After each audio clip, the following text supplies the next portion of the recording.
नमामि भारत भूमि या श्रेष्ठा सर्व संसारे। आवाज नीचे करानी पड़ेगी क्योंकि अच्छा नहीं लगेगा। अभी ए.के. मिश्रा बोल रहे हैं, सभी लोग शांत, अब सब बोलिए।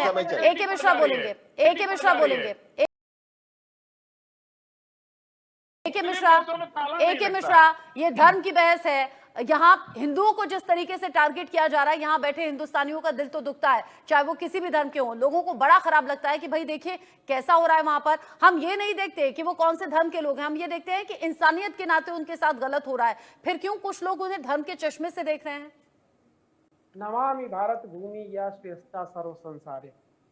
नमामि भारत भूमि या श्रेष्ठा सर्व संसारे। देखिए, आपने बांग्लादेश, पाकिस्तान, ब्रिटेन वगैरह का जोड़ा कि वहां पे हिंदुओं के ऊपर अत्याचार हो रहा है, बात सही है।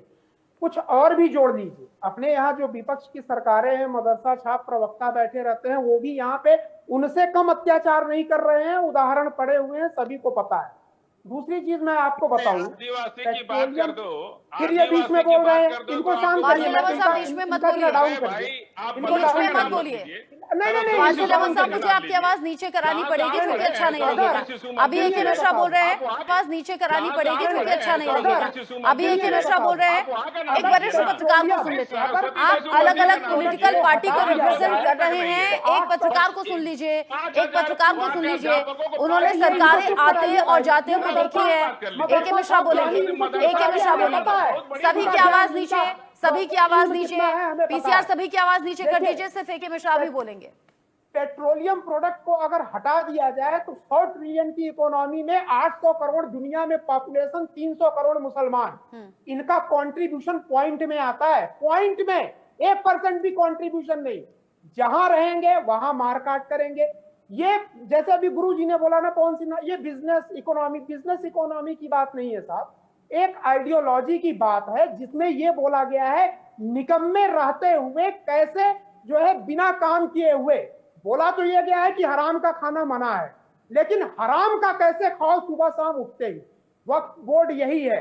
एक काफिर की संपत्ति को तुम दान कैसे एक्सेप्ट कर लेते हो। इन्होंने बोला 25 लाख मुसलमान जी वहां पे अरब में जो है बड़े खुश हैं, हिंदू नौकरी करते हैं, बड़े खुश हैं। भैया 25 करोड़ अपनी तशरीफ लेके जाइए, यहाँ क्यों बैठ करके दुखी हो रहे हैं। कांग्रेस के प्रवक्ता ने बोला योगी मोदी बांट रहे हैं। अरे 47 में नेहरू और जिन्ना ने बांटा कि योगी और मोदी ने बांटा? शर्म नहीं आती है? कहां से पढ़े हुए हो? देश को किसने बांटा? योगी मोदी के टाइम पे कौन सा स्टेट अलग हो गया, मेरे को बताइए। कौन से देश का भूभाग अलग हो गया? इनको पता नहीं। ट्रंप जो बोल रहे हैं वो सही बोल रहे हैं। ट्रंप ने 56 ममालिक और 300 करोड़ ये जो जिहादी बैठे हैं ना, उनको डंडा किया है, अकेले कांप रहे हैं। ये बोल रहे हैं जी दलित ऐसे, वो ऐसे, Hindu code bill, Sikh code bill. अरे साहब, अशराफ अलग से मांग रहा है, शिया अपना कोड बिल मांग रहा है, सुन्नी अपना मांग रहा है, कादियानी अपना मांग रहा है, अंसार अपना मांग रहा है, पसमानदा बोल रहा है भैया हमको इनसे मुक्त कराओ, हमको इनके जंजाल से मुक्त कराओ। लेकिन ये बेशर्म जो बैठा है ना, फाजिल जिसका नाम है, ये इस पे मुंह नहीं खोलेगा। ये खोलेगा केवल, ये भी एक हिंदुओं के ऊपर अत्याचार है। ठीक है, अब आप शांत हो जाइए, अब आप शांत हो जाइए। मैंने पहले भी कहा था शब्दों की डिग्निटी बनाए रखें, शब्दों की डिग्निटी बनाए रखेंगे तो बोलना और सुनना अच्छा लगेगा। शब्दों की डिग्निटी बनाए रखें। मेरा सवाल अब अजय वर्मा जी से है, आप शांत हो जाइए। मेरा सवाल अब अजय वर्मा जी से है। धनंजय जी बोलिएगा। ए.के. मिश्रा जी शांत हो जाइए, शांत हो जाइए। आपने देश के बंटने से लेकर आज धर्म के बंटने तक पर बात अपनी कह दी है, बात अपनी कह दी है। ठीक है, 3 लोगों को गिरफ्तार किया गया। अच्छा, टीका लेकर बैठे हैं आप। मल्लिकार्जुन खड़गे के परिवार को किसने जलाया, ये पूछ लीजिए। ठीक है, धनंजय जी शुरुआत में जब आप 3 लोगों को गिरफ्तार किया गया। अच्छा, टीका लेकर बैठे हैं आप। मल्लिकार्जुन खड़गे के परिवार को किसने जलाया, ये पूछ लीजिए। ठीक है, धनंजय जी शुरुआत में जब आप आंकड़ेबाजी करने के लिए लोग अगर पत्रकार के रूप में, राजनीतिक विश्लेषण के रूप में, भाजपा प्रवक्ता के रूप में आ जाते हैं। आंकड़ेबाजी करने के लिए लोग अगर पत्रकार के रूप में, राजनीतिक विश्लेषण के रूप में, भाजपा प्रवक्ता के रूप में आ जाते हैं। अच्छा, फिलिस्तीन के और पाकिस्तान के झंडे लगते हैं, अलग अलग भीड़ में सुने जाते हैं। फाजिल अहमद कुछ कहेंगे इस पर आप? देखिए रचना जी, 108 उपनिषद है हिंदू धर्म में, और 108 उपनिषद में एक उपनिषद का नाम है अल उपनिषद।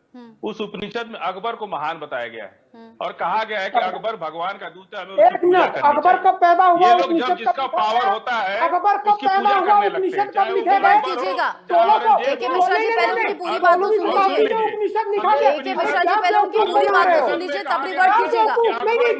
उपनिषद कब लिखे गए थे? वो बता देंगे तो आप रिवर्ट कीजिएगा ना। मुगलों के आने के पहले अरे अशनाफ महोदय, जब मीर कासिम की बात अरे करें, मीर उपनिषद कासिम कब जब लिखे आए गए थे? अफगानिस्तान क्या में झूठ साधु बोल जो रहे है हो? वो क्या सब महल झूठ में बोल पड़ रहे गए हो? और कहे कि अरे हम देख लिए कि तुम लाहौर जीत बिल्ला जाओगे। कुब्बर। तो 7 अभी दिन मैं देख पा रही हूँ तीन लोग एक साथ बोल रहे हैं, तीन लोग एक साथ बोल रहे हैं और किसी की बात मुझे समझ नहीं आ रही, व्यूअर भी आपको समझ नहीं पा रहे। साधु जा करके अरे उनका पैर उपनिषद चूमने कब लगे लिखे गए और थे कहा भाई? कि आप महान अकबर योद्धा हो, 16वीं शताब्दी में आप हुआ। भारत करने की उपनिषद कब लिखे गए? पूरी क्या बात कर रहे हैं? अहमियत रखते हो और उन्होंने ये इन्हीं लोगों ने उसको उपनिषद में चेंज कर दिया। उपनिषद कब लिखे गए और अकबर कब पैदा हुआ? अकबर 16वीं शताब्दी का राजा। उपनिषद कब लिखे गए? हद हो गई। अरे वो तुम ही लोगों ने लिख दिया होगा, उसमें छेड़छाड़ कर दी है। मैकाले वाला उपनिषद होगा, जो आपके अब्बा हुजूर है, मैकाले वही वाला उपनिषद होगा। हमको मत सिखाओ उपनिषद के बारे में, हमको उपनिषद के बारे में मत सिखाओ। हमें पता है उपनिषद कब लिखे गए हैं। अकबर के टाइम में उपनिषद नहीं लिखे एक गए साथ हैं। बोल रहे हैं, आप में से किसी की बात समझ में आ नहीं रही है। एक साथ आप बोल रहे हैं, आप में से किसी की बात समझ में आ नहीं रही है और यहाँ चीख चिल्लाहट में सिर्फ टाइम वेस्ट हुआ है। एक साथ बोल रहे हैं, आपकी कोई बात समझ में नहीं आ रही है, इसीलिए मैं शुरुआत से कह रही थी, इसीलिए मैं शुरुआत मैं इसीलिए कह रही थी शुरुआत में 1 बाय 1 बोलिए, इसीलिए मैं शुरुआत से कह रही थी 1 बाय 1 बोलिए। टाइम खत्म हो गया है, टाइम खत्म हो गया है। मैंने कोई भेदभाव नहीं किया, मैंने कहा एक एक करके बोलिए। आप लोग सिर्फ चीख चिल्लाकर टीवी का टाइम बर्बाद हुआ है। एक साथ बोला तो समझ नहीं आया। बात यह है कि हिंदुओं को लगातार टारगेट किया जा रहा है। बात यह है कि अगर वक्फ बोर्ड है तो सनातन बोर्ड से ऐतराज क्यों, इसको लेकर मैं आगे पूछती आपसे, लेकिन टाइम खत्म हो गया है। आप सभी का बहुत शुक्रिया, आप सभी का बहुत शुक्रिया। हिंदुओं पर जो हमले हो रहे हैं वो ध्यान में रखे जाने चाहिए और इसको लेकर वाकई वक्त पर कदम उठाए जाने चाहिए। और अगर वक्फ बोर्ड है तो सनातन बोर्ड से आखिर परहेज